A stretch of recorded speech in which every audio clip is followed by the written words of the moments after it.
Welcome back. It's an Austin tradition that's been around since 1959. It's Zilker Theatre Productions' summer musical. Joining us now from the show Singin' in the Rain, a classic one, is Rhue and Noelle Cantrell. Guys, good morning. Good morning. Good morning. And then we do a little dance to go with it. I can't sing to go along with the two of you because you have incredible talents that I do not. But I'm happy to have you here in the studio, so good morning to you both. Ryan, we're starting with you. For viewers who may not be familiar, and I told you I'm embarrassed to say it's me, I've only seen select scenes. Talk to me about this musical. I also saw select scenes before getting really involved in this. Totally cool. Everyone should start from somewhere with this show. It's a classic.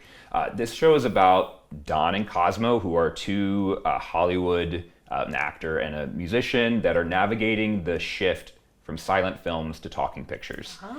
Big shift, similar, I don't know, we have a technological revolution now as well. Absolutely. So always relevant.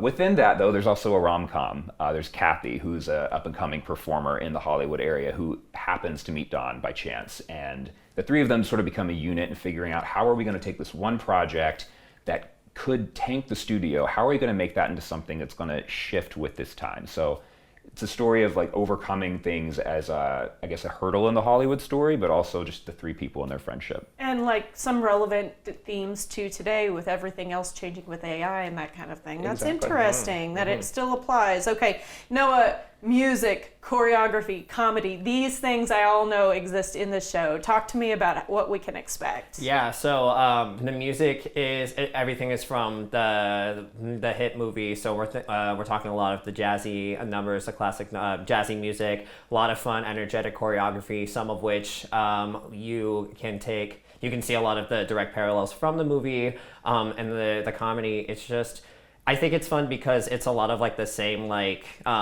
quick, fast-paced comedy that you see from the movies, but a lot of the actors, like us included, just take like a lot of like modern spins on it too. So yeah, it's a lot of fun. Cool, yeah, and I know that choreography is to die for. So Yes. the fact that you guys have taken some of those steps directly, and then some of the inspiration of those steps, that's really cool. Okay, Ryan, you are Don Lockwood. Talk to me about his journey throughout the show. His journey. He has this line at the beginning where he says, my story is about dignity. Everything is about dignity. And we find as he's telling the story of growing up in, the best affluent homes with, the best training, that he actually just grew up sort of in the vaudeville circuit. So he has this sort of fabrication of the story about what he thinks dignity means. As he continues to meet Kathy, she sees through this veneer, but still chooses to love him and appreciate him and be with him. And he's finally able, I think, to take what he thinks dignity means, which is being high class, and then saying, no, it's actually just about being true to yourself. And when he's finally singing in the rain, what an undignified thing to do is just drop your umbrella and sing in the rain, but he's happy. So it's this journey about finding his joy again, that he grew up as a performer, and then I guess that veneer of dignity, stripped that away, and then finding that again for himself. Really wonderful way of speaking about it. And Noah, I know you're thrilled to be Cosmo Brown because you say it's a lot of fun. Yes, it's Talk a lot of to me fun. about your character. And Cosmo is a quick-witted guy who has a lot of heart, and we find that in the show where we're navigating a lot of this change, shifting from the silent movies to the talkies, that he just brings a lot of humor into everything, into these bad situations, into a lot of this change. A lot of what he does for Don is like try to cheer him up in his journey to finding his dignity, what that means for him, trying to get him back on his feet, trying to get the movie scene back on its feet, and everybody. Just trying to bring this sense of light to everybody he works around and is around. That is fun. Yes, yeah, absolutely. What a wonderful character to be. It's so fun. And the chemistry between you two is a whole portion of like what we're looking at here, right? Like the chemistry is the show. Yes, absolutely. So working together, how did it feel, the two of you, getting to have that chemistry on stage? Great for me. I met Noah through this process. We were in a lot of our reads at our callbacks together too, and then finding each other in social media once we knew who was cast and things like that. The three of us, me, Don, and Kathy, I'm Don, and Cosmo and Kathy, we had our own separate early rehearsal process. The three of us were meeting weeks before the whole cast got together to go over all the intense choreography that we're doing to make sure that was solidified. I think even in those processes, we were like, okay, we're doing this together. And that helped build that camaraderie even from the beginning for me.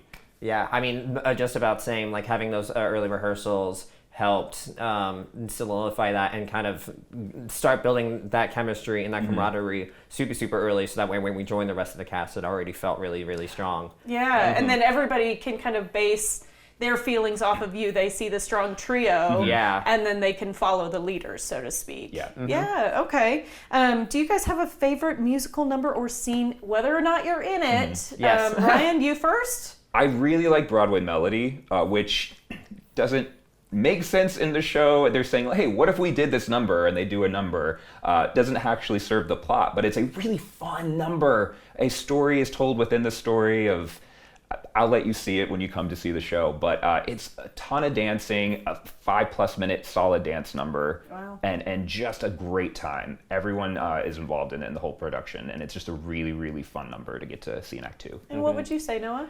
I would also say Broadway Melody. I am not. Really? Yes. I'm not as heavily involved in Broadway Melody. In our version, Cosmo kind of sets it up to similar in the movie where he sets it up. Talks about this number, how it's going to fit into the musical picture that we're trying to create. But getting to watch everybody, getting to watch all the dancers and just have fun with it, and then see the final product on our stage, it's really fun. It's a really fun number. Okay, well, I thought you would have said Singin' in the Rain. I am winded at the end of that number, but it's so fun. It is worth it in its own way. Absolutely. And Ryan, I just want to check in with first-time attendees for the show, because there is kind of a need-to-know list before you arrive, just real quickly. I mean, I think the big things you can see on the Zilker.org website, don't bring glass, but you can bring a cooler if you want to bring snacks or drinks or whatever. If you're going to be in the front of the hillside, bring a blanket, bring a low-lying beach chair, a low-sitting beach chair. If you need anything higher, you'll have to sit up in the back, which is also fine. Get there early. A lot of people show up. We had 3,000 people, over 3,000 on Friday and Saturday. Wow. Each, it's been beautiful turnouts. But the biggest thing is you can just show up. It's free. I didn't go to this for a long time because I thought I needed a reservation or something. No, you show up. And what a fun, low barrier to entry to go see a big show. Yeah, it's something so special here to Austin. Thank you both so much for your time, and break a leg out there. Thank we you appreciate so much. It. Okay, visit Zilker.org and follow them on social media at Zilker Theatre Productions to stay up to date with their latest shows.